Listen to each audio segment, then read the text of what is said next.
અને મચ્છરોનો ત્રાસ દૂર કરવા માટે વર્ષ 1995 થી ચૂંટણીલક્ષી બનેલા કંસારા પ્રોજેક્ટ પાછળ કુલ 41 કરોડનો ખર્ચ કરાયા બાદ ડ્રેનેજના દૂષિત પાણી મચ્છરોનો ઉપદ્રવ યથાવત રહ્યા બાદ હવે ડ્રેનેજ લાઇન નાખવા, બંને કાંઠે રોડ બનાવવા અને કંસારાની લંબાઈ વધારવા માટે વધુ ₹47 કરોડનો ખર્ચ કરવામાં આવશે।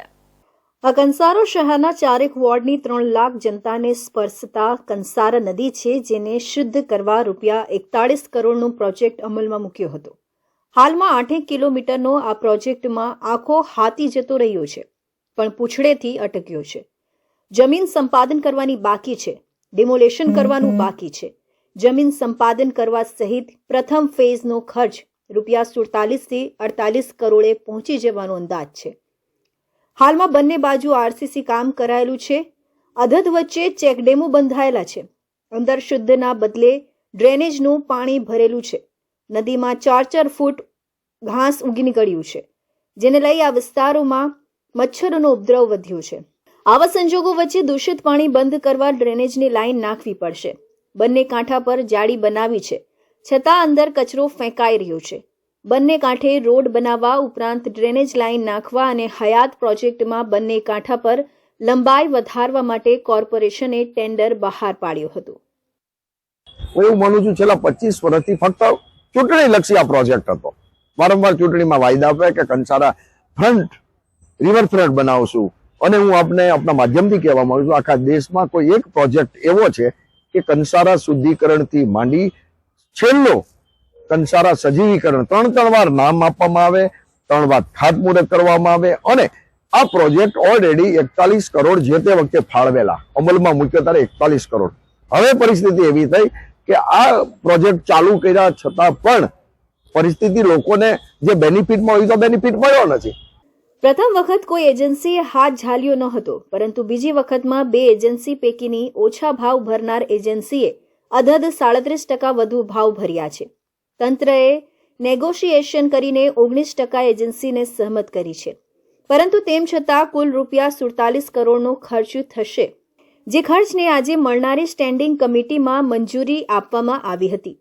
મહાનગરપાલિકાના સૂત્રોના જણાવ્યા મુજબ L1 agency MMSC project India private limited પાસેથી 24 માસ ચોમાસા સિવાયમાં પૂર્ણ કરવાની તેમજ કામ પૂર્ણ થયા બાદ 5 વર્ષનો O&M પીરિયડ સાથે ટેન્ડરની અંદાજિત રકમ કરતાં 19% જાસ્તી ભાવ મુજબ થતી રકમ 39,50,61,934 તથા 18% જીએસટીની રકમ 7,11,11,148 મળી કુલ ₹46,61,73,82 ખર્ચ કરવામાં આવશે। જો કે આ કામના ખર્ચ પેટે અમૃત 2.0 હેઠળ 39,375 કરોડ ફાળવેલા છે, જે મુજબ 90% ખર્ચ અમૃત 2.0 હેઠળ તથા 10% ખર્ચ ઉપરાંત પ્રોજેક્ટમાં ઘટતી રકમ 7,24,00,000નો ખર્ચ સ્વભંડોળ, નાણાપંચ અથવા અન્ય ગ્રાન્ટ હેઠળ પાડવામાં આવશે। કંસારા ફેઝ અલગ વાત છે, જેનું તો 95% કામ પૂરું થઈ ગયું છે। 250 મીટરમાં જે જમીન સંપાદનનો પ્રશ્ન છે એટલું જ કામ બાકી છે, પણ હવે આ ફેઝ 2ની વાત છે।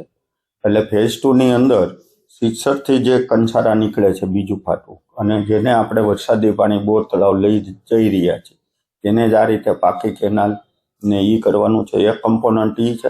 બીજું, સુભાષનગર પાસે જે આપણું રોડ છે બંદર રોડ લગીનો, ત્યાંથી 1 કિલોમીટર લાઇનિંગ ડ્રેનેજ લાઇન ઈ કનેક્ટ કરવાની છે। શહેરના કાળિયાબેટથી તિલકનગર સુધી 8 કિલોમીટરનો કંસારા પ્રોજેક્ટ બનાવાયા બાદ હવે ફેઝ 2માં બંને છેડેથી વધારો કરવામાં આવશે, જેમાં તિલકનગરથી બંદર રોડ સુધી અને કાળિયાબેટમાં યુનિવર્સિટીની દિવાલ સુધી પ્રોજેક્ટ લંબાવવામાં આવશે। બંને છેડા વધારીને હયાત 8 કિલોમીટરમાં વધુ 2.50 કિલોમીટરનો વધારો થશે। કુલ 10.50 કિલોમીટર લંબાઈમાં વધારો થશે। જો કે હજી પણ ફેઝ 1માં 50થી વધુ પ્લોટનું સંપાદન બાકી છે। આ કંસારા પ્રોજેક્ટ વર્ષોથી ચાલુ છે। ફેઝ 1માં હવે 50થી વધુ પ્લોટનું સંપાદન કરવાનું બાકી છે। કાળિયાબેટ, તિલકનગર સહિતમાં જમીન સંપાદનના ઠેકાણા નથી। હીરાના કારખાના પણ છે। મહાનગરપાલિકા તંત્રની ઢીલી નીતિના લીધે જમીન સંપાદન ક્યારે થશે તે નક્કી નથી। કરોડોના પ્રોજેક્ટના બીજ રોપતા પહેલા અવરોધો દૂર કરવાની શાસકોની દીર્ઘ દ્રષ્ટિના અભાવે કંસારા પ્રોજેક્ટ ફેઝ 2 ચાલુ કરવાની કાર્યવાહી હાથ ધરાઈ છે, છતાં ફેઝ 1 માં અધૂરા કામમાં કોઈ ગતિ આવતી નથી.